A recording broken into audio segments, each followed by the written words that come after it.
This podcast episode is made possible by wowdigital.com, your trusted partner for nonprofit and charity website and design. Are you feeling stuck or unsure in your journey as a nonprofit consultant? Well, you're not alone. And in this episode, I'm going to be answering the fundamental questions that consultants are asking. We're going to talk about pricing, positioning, scaling, being able to stay sane as you deal with everything in running your consultancy. And if you've ever wished that you had a mentor in your corner, this is the moment. We're going to dive in and set your consulting path up for success.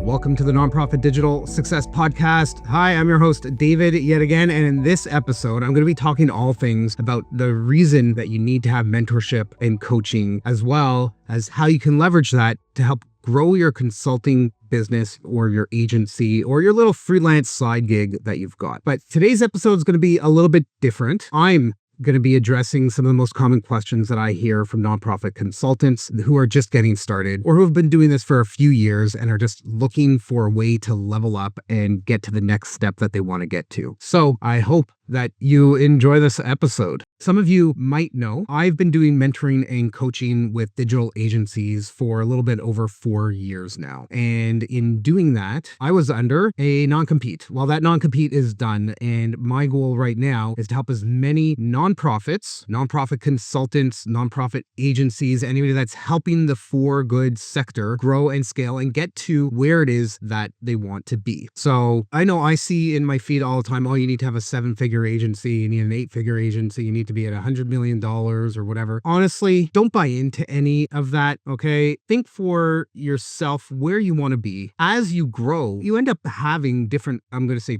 problems in the business. Maybe it's dealing with people because you've got 20 people in your team or 30 people or 200 people. So you end up with HR issues that you need to deal with and vacation time and things like that. Maybe you just want to be a solopreneur and you just want to bring in $150,000, $200,000 a year, $50,000 a year, whatever. Getting the mentorship and coaching is going to help you figure out and pinpoint the pieces that you need to actually focus on. I'm going to start off. I've got a list of questions here and let's jump in and get going with this. So first question, how do I know if I'm offering something that nonprofits actually need, not just what they think sounds good or not just what you think sounds good? And a lot of this comes down to doing your market research. There's something called customer development interviews, CDIs, and figuring out, I guess, a few things before you get into that is one, who is your ideal customer? Who is the ideal organization that you want to help? What are their pain points that they're experiencing? And how can you solve that? How can you help them with that? Then you put together a little bit of an idea about, hey, this is the thing that I really want to do. I'm really passionate about doing this. I think passion is very important. You need to be willing to care about what it is that you do and how you deliver it. So knowing who your audience is, an episode, I think it's 16 of this podcast, I talk about psychographics. So take a listen to that episode. Psychographics is what is it that people care about? What is their pain problems? Where do they hang out? Everything that kind of goes on in their mind. So get clarity on that. Then figure out what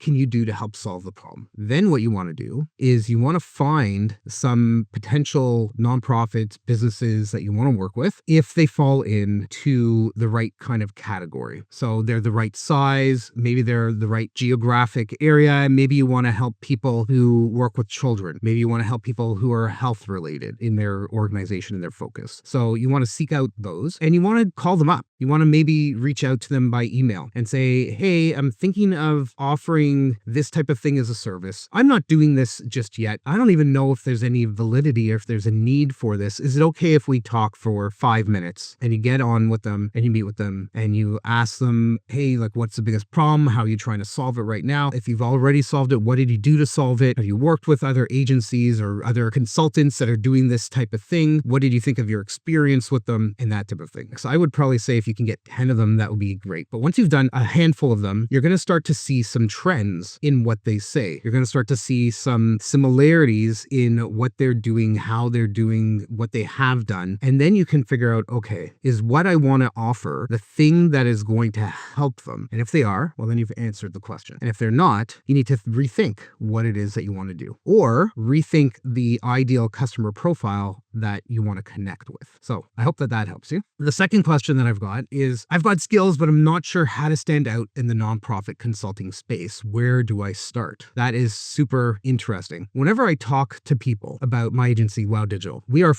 niched in nonprofits, charities, the for good sector. People always go, that's really interesting. Why are you doing that? And I've got my backstory. I don't have to get into it here, but I've got my reason why I do what I do. And that's part of figuring out, how do I actually stand out? What is the thing that you can do, or you believe that you can do better than anybody else in the space? And you want to lean in on that. You want that to be your go-to. That is your guiding star. And that is how you are going to stand out. You need to have a really great website. It doesn't have to be the most beautiful thing on the planet, but you need to have a website that really talks about what you can deliver, not how you deliver it, but what is the outcome that these organizations that you work with are going to get. From an operational standpoint, you want to really refine what it is that you deliver to maybe one or two types of things, and you want to really nail down your process on how to do that, because that's going to help you become profitable. If you did anything and everything, if you did content writing, if you did grant writing, if you did web design, if you did graphic design, if you did audio and video, going on site and shooting and then going and editing, if you do social media management, that is way too much stuff to actually be an expert and deliver extremely well for that thing. Now, eventually over time, as you grow, you might open up a division that does audio, video recording and post-production. You might open up a division that does social media management. You might open up a division that does Google Ads, rants and whatnot. So I think that it's definitely important for you to make sure that you specialize in one or two things so that you can get really clear on how you can deliver that. You can create SOPs, standard operating procedures, on how you deliver that. And then that is your go-to-market strategy. All right, next question. Everybody says that I need a mentor or a coach, but how do I know if it's really worth it? I can tell you that from my experience, I wouldn't have been able to grow my agency to where we are. We've brought in millions of dollars in net revenue over the last few years, and we wouldn't have been able to get there without having the mentoring and coaching, the awesome team that I've been working with to help us get to where we are as quickly as we did. So having a mentor, having a coach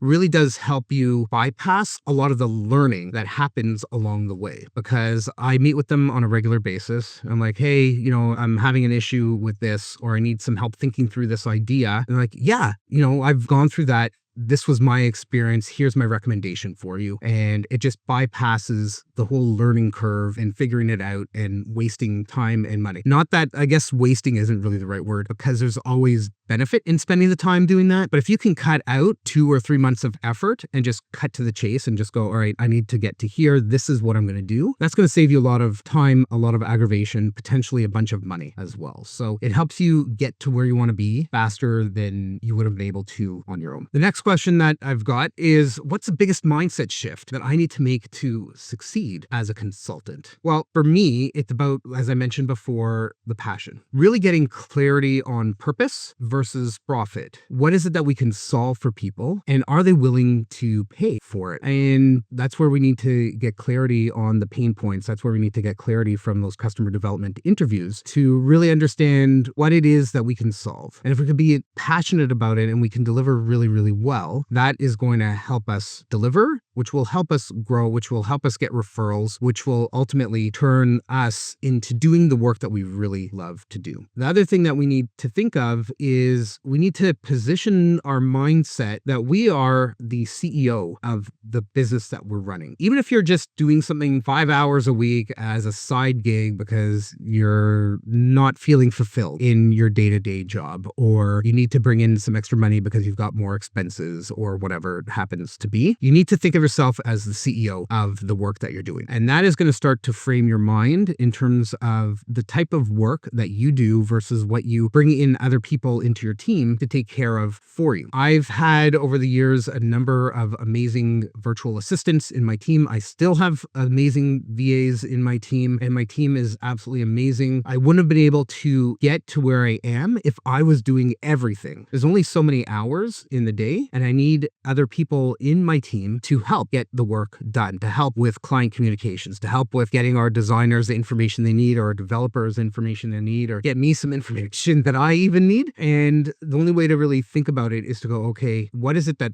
I want to do? And what is it that has to be done, but I really don't want to do it? And then getting other people involved in it. And yes, there is some money that will leave your pocket to have people do those, but it'll free up your mind. It'll free up your thinking and give you more time for clarity to focus on the pieces that you need to in order to drive your business forward. So pricing. How do we actually price services? Because a lot of nonprofits have very tight budgets. I worked in nonprofits for close to 16 years, so I get it. I understand the pain that they have in terms of budgets. But the go-to thing that I always say is nonprofit doesn't mean no profit. Many nonprofits have budgets that they set up, and if they don't spend it that year, chances are that they won't get the same amount next year for that part of their budget. What I mean by that is, let's say there's an organization that has $20,000 set aside for this year for digital marketing and web. If they only spend $5,000 this year, usually what happens is the following fiscal year, they'll only get allocated $5,000, not $20,000. So they have the will and desire to spend the money, provided that they're spending it smart. They're not just going to throw the money out, that they actually get something real that is helpful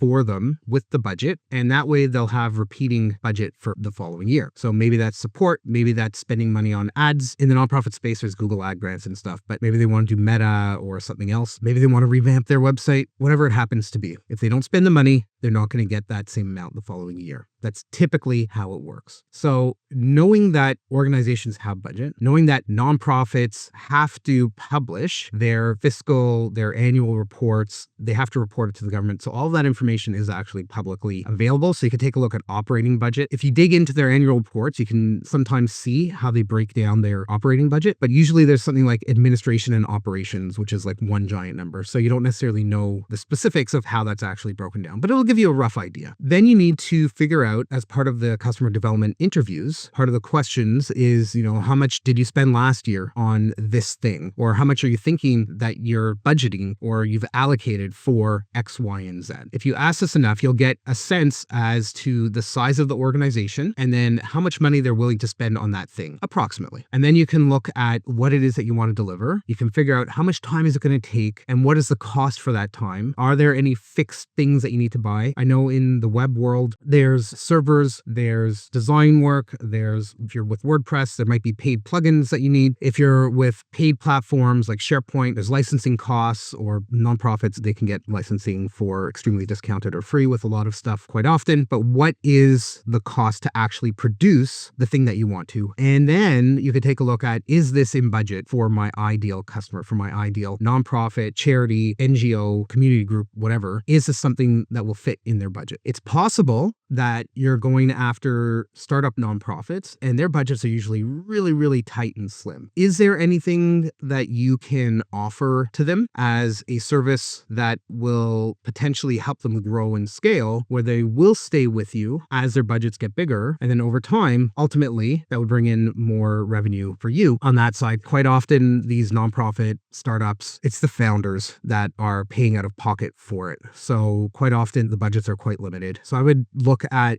how long has the organization been around? What's their operating budget? And is the offer that you're putting together something that will fit inside of that? And is it something that they need and want? Awesome. So to everybody listening, if you're looking for any of the information that I've talked about, head over to our podcast page at nonprofitdigitalsuccess.com. Click on this episode for all the details. And until next time, keep on being successful.